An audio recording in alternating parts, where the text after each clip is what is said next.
নিঃস্ব অবস্থায় কি দোয়া করতে পারেন একজন মানুষ, এই দোয়াটা শিখে নেন, ইনশাআল্লাহ আপনার জীবনের সমস্ত সংকট কেটে যাবে ইনশাআল্লাহ। আমি নিজেও ওই দোয়াটা বেশি বেশি করার চেষ্টা করি। দোয়াটা হচ্ছে, মুসা আলাইহিস সালাম একটা গাছের নিচে হেলান দিয়ে বসলেন, বসে দেখলেন দুইজন মেয়ে দাঁড়িয়ে আছে দূরে, পানি নিতে পারছে না, লোকজন পানি নিয়ে যাচ্ছে, ওরা দাঁড়িয়ে আছে বেচারি। মুসা আলাইহিস সালাম গিয়ে বললেন, কি সমস্যা আপনাদের? এটা নিয়ে আপনারা আবার মেয়েদের সাথে কথা বলার চেষ্টা করেন না, ঠিক আছে? তো মাহারাম গায়রা মাহারাম মেনে চলে। তারা বললেন যে আমাদের বাবা অনেক বৃদ্ধ মানুষ, আমরা পানি নিতে পারি না যতক্ষণ না আমাদের কম পানি নিয়ে চলে যায়। মুসা আলাইহিস সালাম তো একটু বললাম না, ফিজিক্যালি খুব স্ট্রং ছিলেন, থাকে না বডি বিল্ডার, সামনে গিয়ে কথা বলে সরো পানি নিতে দাও, তখন মানুষ একটু মূল্যায়ন করে না। তো মুসা আলাইহিস সালাম এভাবে পানি নিয়ে দিলেন এবং বাছুরদেরকে পানি পান করালেন, করিয়ে গাছের নিচে এসে বসে আছেন। বসে বসে তিনি দোয়া করছেন, এই যে দোয়াটা তিনি দোয়া করছেন, রব্বি, একটা নেক কাজ করলেন, নেক কাজ করলেন না, মানুষের উপকার করলেন, নেক কাজ করে এসে গাছের নিচে বসে দোয়া করছে, আল্লাহ এখানে তো আমার খাবার পানি বাসস্থান কিছুই নাই, আমি কি করব? রব্বি ইন্নি লিমা আনজালতা ইলাইয়া মিন খায়রিন ফাকির, রব্বি ইন্নি লিমা আনজালতা ইলাইয়া মিন খায়রিন ফাকির। আবার বলেন, রব্বি ইন্নি লিমা আনজালতা ইলাইয়া মিন খায়রিন ফাকির। অর্থ হচ্ছে, হে আল্লাহ, তুমি তোমার পক্ষ থেকে আমার উপরে যে নেয়ামতগুলো দিবে, আমি এর জন্য ফকির হয়ে বসে আছি আল্লাহ। অর্থ বুঝে পড়বেন ভাই, নামাজ রোজা হজ জাকাত যাই করেন আল্লাহর ওয়াস্তে অর্থ বুঝে পড়বেন। অর্থ বুঝে পড়লে আপনার ইবাদতের স্বাদ পাবেন, তৃপ্তি পাবেন, আল্লাহর সাথে কানেকশন হবে, আল্লাহর নূর পাবেন, মাআরিফত পাবেন, সত্য স্বপ্নও দেখবেন তখন ইনশাআল্লাহ। তখন শুয়ে শুয়ে সত্য স্বপ্ন দেখবেন ইনশাআল্লাহ। আল্লাহ পাক তৌফিক দান করে দেন। এবার আল্লাহ পাকের সাহায্য নেমে আসলো, ওই দুই মেয়ের মধ্যে একজন হেঁটে হেঁটে চলে আসে। এবার এই মেয়ের হাঁটা সম্পর্কেও কোরআন কথা বলেছে, সুবহানাল্লাহ। এই মেয়ে কিভাবে হেঁটে এসেছে এই হাঁটার বর্ণনাও কোরআন দিয়েছে। কোরআন বলেছে এই মেয়ে হেঁটে আসছে লাজুক পায়ে। কি পায়ে? এখন আপনি এই পুরো ওয়ার্ল্ডের মেয়েদের হাঁটা দেখেন, লজ্জা আছে? তাহলে মেয়েদের সাথে লজ্জা একটা গভীর সম্পর্ক আছে। এই মেয়ে প্রশংসা আল্লাহ পাক কোরআনে করলেন, লাজুক পায়ে লাজুক ভঙ্গিতে অবনত নয়নে সে হেঁটে আসলো। এখন আপনি কেলে যান, গো টু খেল, আপনাদের টুইন টাওয়ারে যান, দেখেন সবার হাঁটার চলা দেখেন। হায়া লজ্জার কোনো বালাই আছে এখানে? আমি গত লেকচারে বলেছিলাম যে আদম আলাইহিস সালাম এবং হাওয়া আলাইহিস সালাম, ইবলিস তাদের সাথে প্রথম যে আচরণ করেছে ওই ফল খাওয়ানোর পরে, সেটা কি? তাদের গা থেকে পোশাক খুলে পড়ে গেছে, মানে নগ্ন করে দিয়েছে আমাদের পিতামাতাকে। মহাবিশ্ব নগ্ন করে দিয়েছে কে? ইবলিস। তো এখন এই পৃথিবীতে আমরা যারা নগ্নতার চর্চা করছি, তার কার এজেন্ট আমরা বুঝতে বাকি আছে? আমার কথা কি বুঝতে পারছেন কি না?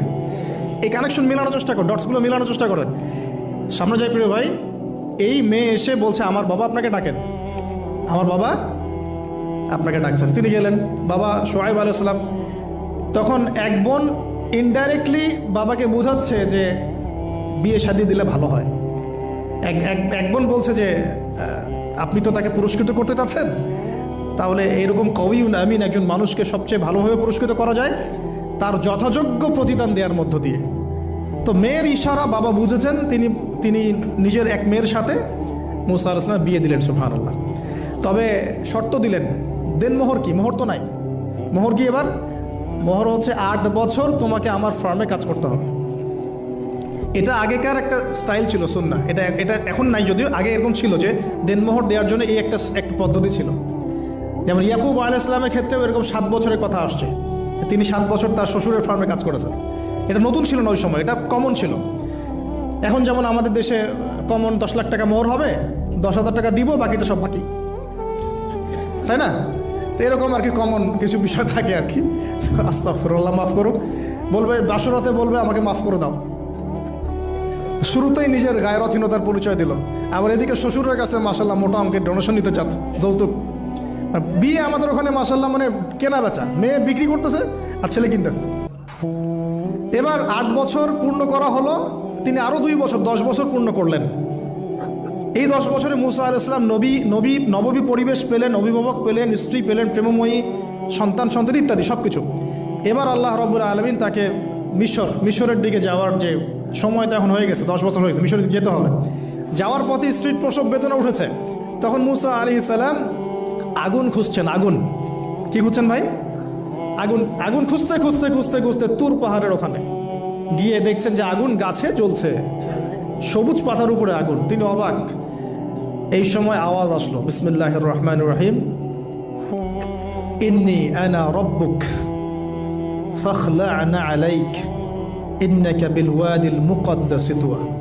মুসা, ইন্নানি আনা আল্লাহ লা ইলাহা ইল্লা আনা ফা'বুদনি ওয়া আকিমিস সালাতা লিযিকরি। মানে এখানে অনেকগুলো কথা আছে, সূরা তাহার মধ্যে আছে।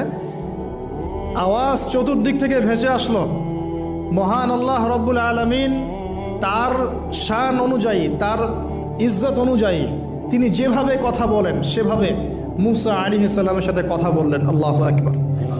বললেন, ইয়া মুসা, হে মুসা, ইন্নানি আনা আল্লাহ, নিশ্চয়ই আমি আল্লাহ, লা ইলাহা ইল্লা আনা, আমি ছাড়া কোনো ইলাহ নাই, ফা'বুদনি, তুমি আমার ইবাদত করো, ওয়া আকিমিস সালাতা লিযিকরি, আমার ইবাদতের জন্য সালাত কায়েম করো, আমার জিকিরের জন্য সালাত কায়েম করো, আমার স্মরণের জন্য সালাত কায়েম করো। ফাখলা'না আলাইক, তোমার জুতা খুলে ফেলো, ইন্নাকা বিল ওয়াদিল মুকদ্দাস তুয়া, তুমি তুয়া উপত্যকায় আছো, পবিত্র তুয়া উপত্যকায় আছো। আদব শেখানো হলো, এভাবে অনেক কথোপকথন হলো। নবী মুসা আলাইহিস সালাম ভয় পেয়ে গেলেন।